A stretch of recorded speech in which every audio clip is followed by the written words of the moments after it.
I don't be bookmarking wild shit. I can show you that these are from my bookmarks. Hold on. Yeah, here they are. These are the two that we're discussing today. And I'll show you what I mean. So I feel like I've had this conversation a million bajillion times. Arsenal says, I'm attending this was July 1st, so a few days ago now. I'm attending the Bolivia tournament for one reason, to visit Infinite Azure, the stage that helped me win numerous tournaments. Athena and Infinite Azure, an unbeatable combination. I watched a tournament a long time ago, actually. It was, I want to say, towards the tail end of Tekken 7. And I distinctly remember set being won. I want to say it was by Arsenal, where he won the first game because he got Infinite Azure, the loser counterpicked stage. So he didn't get to pick Infinite Azure again. I don't remember who he was fighting, but they picked a different stage, something a little more neutral, and Arsenal lost. Then, because Arsenal lost, he then swapped back to Infinite Azure with Zafina, or Kunimitsu, I can't remember which, and completely dominated his opponent 3-0. The loser up stage again. Arsenal lost, making the set 2-2. Arsenal then swapped back to Infinite Azure and won the set. He won every game of that set on Infinite Azure, did not have to prove his prowess on any other set. As a matter of fact, he proved his lack of prowess on every other set in that instance. Arsenal is a world-class player. I'm not here to say that he's not. I'm not here to say that he wins with cheese, but pro players will use every advantage they can get to win a set and to win a tournament. That's just how it works. You're a professional player. You're supposed to use every tool that's within the game outside of cheating, which we'll talk about in a little bit. So Arsenal says, can we please bring back losers select the stage rule? Now, while I do think losers should be able to select stage, I think there's some caveats that comes with this, right? The easiest way to create a system where winning is not rewarded and losing, at least after game 1 or at least after game 2, is almost always skewed heavily in your advantage, is by creating a system where loser picks something with no recourse, no rebuttal, no argument from the winner. By that I mean, if you look at other games where stages matter, the only thing we can look at here is platform fighters. There's usually a strike system where the winner strikes or bans some stages, and then the loser gets to pick from the remaining stages that exist. And then when that next match starts or whatever, they then strike a few more stages, and then the loser can pick another stage again. Right? That's a strike system. Strikes work really well for games like this because the stages in Tekken are inherently very dynamic, but they're also easy to categorize. They're easy to categorize and they're easy to classify. I think I put out a tier list a while back about starters, neutrals, counterpicks, and like full bannables, right?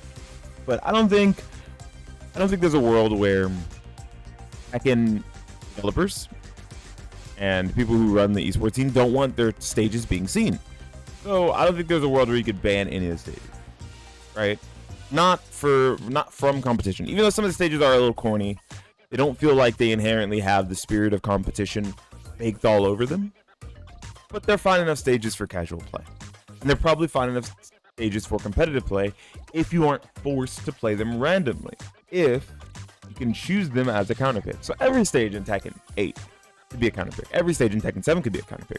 Every stage in Tekken 7 is not a neutral or a starter, whatever you would like to call it.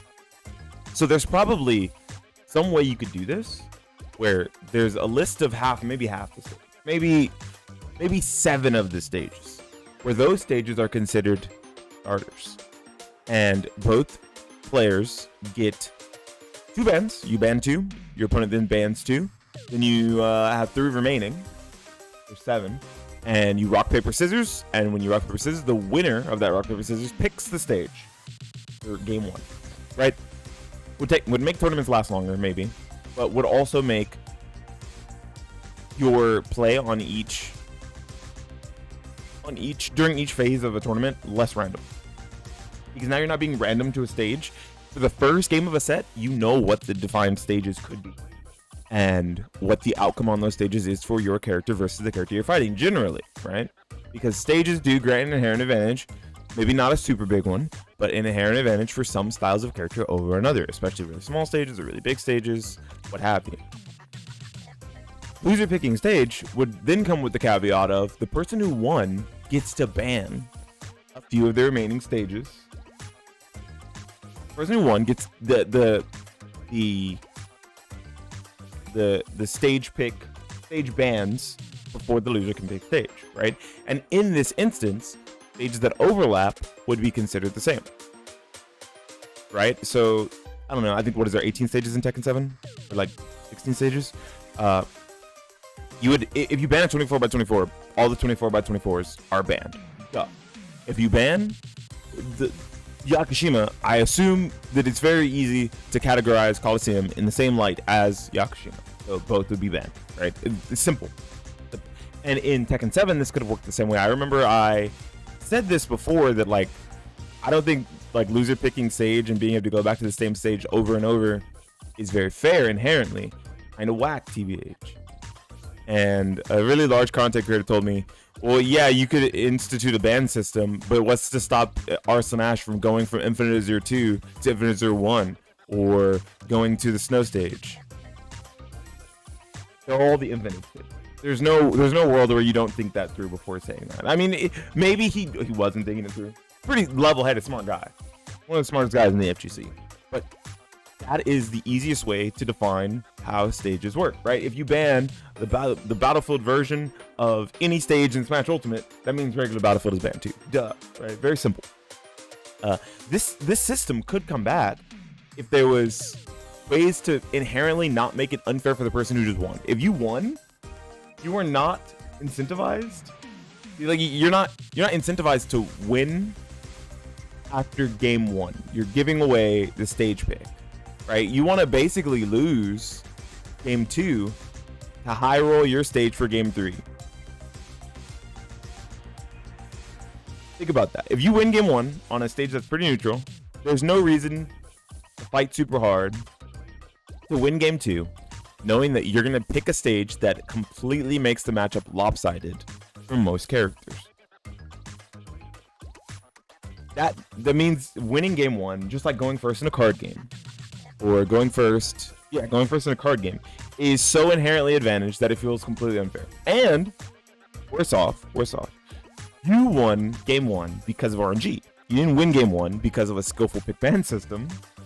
You won because the stage you probably wanted or favored more than your opponent did happened to be the stage you rolled in all of the stages that are randomized. So Tekken 7 system is bad. It can be fixed, and I think if it's fixed, it's better than Tekken 8's current system.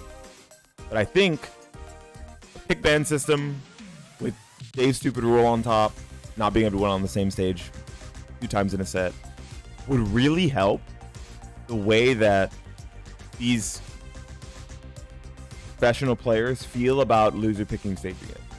Right? There's a compromise here where we don't have to go completely random, because random is out of the spirit of competitive. I'm going to say that 1,000 times. I don't believe random selecting stage in a game where stages actually matter is a good thing. I think it's bad. I think it's awful.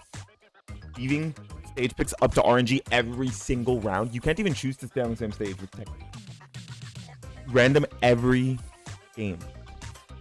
That's really bad. That's like, imagine random selecting between all of the stages that are good, that are playable in Smash.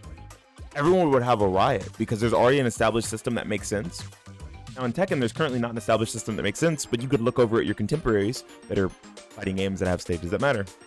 I said the same thing about Soul Calibur 6. During the World Tour rules, loser got to pick stage, which was copying Tekken, so it was a better system than what we have now. Again, where we're back to random. For every time you want to go back, loser can swap character and then random select stage, or loser can I think if you did the same character, if you go back to character select, you have to hit random select again, right? Which I think is once again bad. Like, if you're like, oh, you know what, this stage is good, it's just my character, let me swap character, you have to hit random select.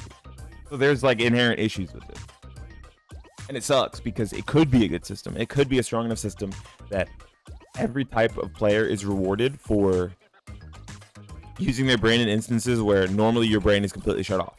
The stage select screen.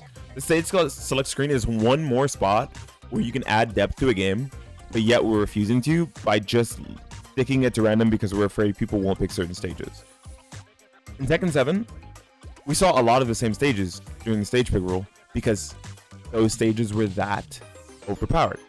So a lot of Forgotten Temple for characters who can Forgotten Realm for characters who have multiple floor breaks in combos or multiple ways to put you into situations where you're 50-50'd into a floor break. We saw a lot of Infinite Stage, and we saw a lot of Howard State. Okay, like that's just how it works. And I'm sorry, like I didn't design your stages, Tekken. I didn't say that you should have really poorly balanced stages that people want to go to all the time because they're very strong for competitive. But that doesn't mean that we should now be punished by having to play on stages that weren't always designed for competitive. Because I don't think every single stage in Tekken 7, I mean in Tekken 8, is inherently designed for competitive. Some of them feel like some party game maps. Like Arena Underground feels like a fucking party game map. Let's be honest. Like let's not beat around the bush here. But if you random select to that round start, I mean game 1, and you're fighting against a character with extremely good 50-50s at the wall carry, wall conversions. Those are really the only things that I can think of. Right? Those styles of play, those offensive tools. Like if you fight against Eddie Gordo who takes you to the wall every round, and then 50-50 you at the wall and you guess wrong every time, did you really get outplayed, or did you get RNG out by a stage and then guess wrong 5 times and die? Maybe not even 5. You might guess wrong 3 times and die. That's a pretty bad way to have to look at a game competitively because we're forgetting about something very important when it comes to 3D fighters. I've said it 1,000 times and I'll say it again. Stages matter in 3D fighters. So pretending they don't, or completely casting them out and not worrying about them, is a very big way to stop what could be an even more balanced and intricate system that would make Tekken have even more depth than it does now. I'm sure I've covered this a million bajillion times, hundreds of times already, or at least tens. Tell me how you guys feel about stage picks and bans as a potential way to get rid of RNG in the stage rule set, or if you like the stage rule set as it is now, where the only thing you do is pick your character and turn off your brain at the stage select screen. Leave it all in the comment section down below. Like the video, subscribe to the channel. This has been Beanie Thuggish talking about stage rule sets once again, because for some reason this discussion has to be had because we can't think of a good system together, even though I've already done it for you guys. Hi Bandai, come on, just you don't have to hire. Give me like $20 and a Taco Bell box. Anyways, this has been Beanie Thuggish signing out and saying peace.